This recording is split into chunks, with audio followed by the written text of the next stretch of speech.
What you need to know about coronavirus on Friday, March 27. A version of this story appeared in the March 27 edition of CNN's Coronavirus Fact vs. Fiction newsletter. Sign up here to receive the need-to-know headlines every weekday. The United States is now the epicenter of a shifting global pandemic. With more than 82,000 confirmed coronavirus cases, it has surpassed China, Spain and Italy, the hardest-hit countries to date. Note: those nations have still recorded more deaths. The grim milestone comes as U.S. officials reported a record number of fatalities in a single day. So how did America get here? A series of missteps and missed opportunities. A failure to take the virus seriously, even as it brought China to its knees, a fumbled federal government response to testing that left the U.S. in the dark about the magnitude of the outbreak, and a desperate shortage of masks, personal protective equipment and ventilators that has put both medical workers and patients at risk.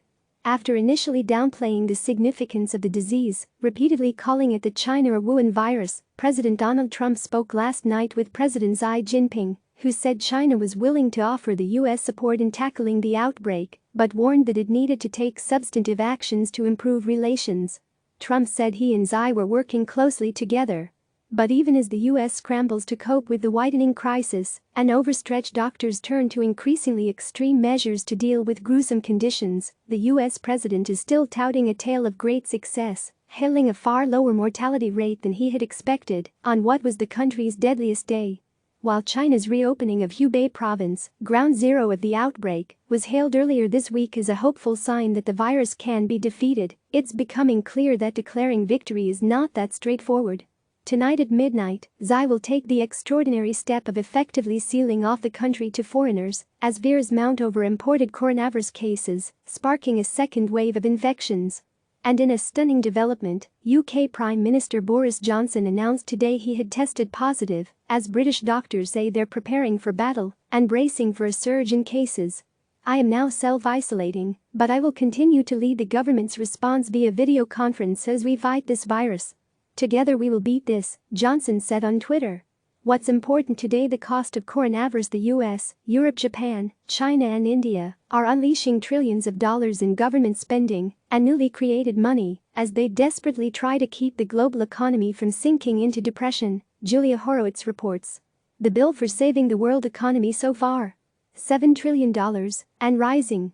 The total spans government spending, loan guarantees and tax breaks, as well as money printing by central banks to buy assets such as bonds and stock funds. That figure also includes the $2 trillion U.S. relief package working its way through Congress, which Speaker Nancy Pelosi said she expected to pass in the House of Representatives with strong bipartisan support. The vote is expected today. Investors are counting on U.S. lawmakers to clinch a deal. Global stocks failed to maintain their momentum today, indicating that a spectacular three-day rally that pushed the Dow Jones Industrial Average, INDU, out of a bear market could be losing steam. Cracks in the world's largest lockdown, thousands of migrant workers are attempting to leave India's major cities after a government lockdown left them without jobs or pay. The potential mass migration may undermine attempts by Prime Minister Narendra Modi's government to prevent localized spread. "It is better than living here with nothing and starving to death," one construction worker, who was earning $7 a day before losing his job, told CNN. Meanwhile, in Nepal, hundreds of trekkers are stranded on high-altitude mountain trails after a nationwide lockdown left them with no way out. Nepal's tourism board is working with government agencies to rescue some 500 foreign hikers stuck there. And in war-torn Syria, people inside a rebel-held enclave who have been under de facto lockdown for years are bracing for a coronavirus tsunami without soap, running water or the prospect of social distancing. What the virus does to your lungs.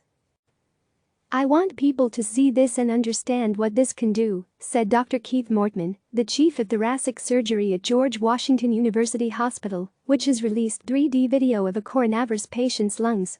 The 360 VR scan shows the rapid spread of the infection and inflammation to both lungs of a 59-year-old man, causing the patient to gasp for air. Just days before, he was asymptomatic. In some people, the damage will be irreversible. That stark reality, combined with dwindling ventilators for seriously ill patients, has forced some hospitals to consider a difficult discussion: whether to make changes to policies and practices when it comes to do not resuscitate situations. One doctor gave the New York Times a rare look into the apocalyptic scenes at a New York City hospital. Patients lining up outside the emergency room and a refrigerator truck to hold the bodies of the dead. Some good news. The World Health Organization says a study published earlier this month that suggested coronavirus could linger in the air for up to 3 hours doesn't reflect the situation in the real world and doesn't offer any evidence of airborne transmission. Why official coronavirus statistics are misleading? Why is the death rate so low in Germany? How come the UK has comparatively fewer cases than elsewhere? And what's going on in Russia? Questions once reserved for epidemiologists are now being discussed over dinner tables and around virtual water coolers across the world, Ivana Kodasova reports. For people comparing the data and trying to calculate how different countries' epidemics stack up against each other, experts have a warning. Nations have varying reporting standards, as well as approaches to testing and tracing cases, all of which make such comparisons dangerously misleading.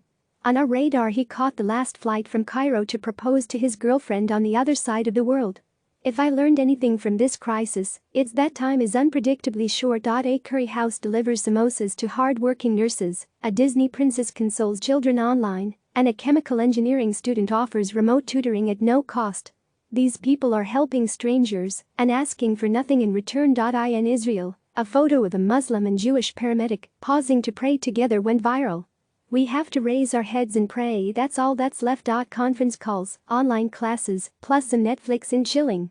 Michelle Obama describes her family's daily self-quarantine routine. Americans say they stand with the Cheesecake Factory after the dessert emporium tells its landlords it won't be able to pay April's rent. Mesmerizing drone footage captures cherry blossoms in Wuhan, where the virus was first detected. Today's top tip: the coronavirus can live on surfaces for upwards of 3 days or even longer. Here's how to clean and disinfect your home properly to stay safe, in 3 steps. Clean high-touch surfaces like doorknobs and light switches using a detergent or soap and water. Disinfect to kill any pathogens. Can't find disinfectant wipes or cleaning solutions? A homemade mixture of bleach and water can be used if appropriate for the surface. Wash clothing using the warmest water setting and let items dry completely. Don't forget to clean and disinfect your laundry basket. You asked. We answered. Q. How can I keep healthy during the coronavirus pandemic? A. Being physically active, meditating and managing stress, and getting adequate sleep are key. Lisa Dreyer outlines more healthy habits that will help boost your immunity here. Thousands of people have asked us questions about the outbreak. Send yours here. Are you a healthcare worker fighting COVID-19? Send CNN a message on WhatsApp about the challenges you're facing. +1 34732204415. From today's podcast, it is a virus that sees no race, that sees no boundaries. And if we do not treat this uniformly as a public, this is going to get the better of us, Kai La, CNN senior national correspondent, said. The coronavirus outbreak has fueled a surge in racism against Asian Americans around the country. CNN's chief medical correspondent Sanjay Gupta hears from people who have experienced it themselves. Listen now. Click subscribe to receive the latest news.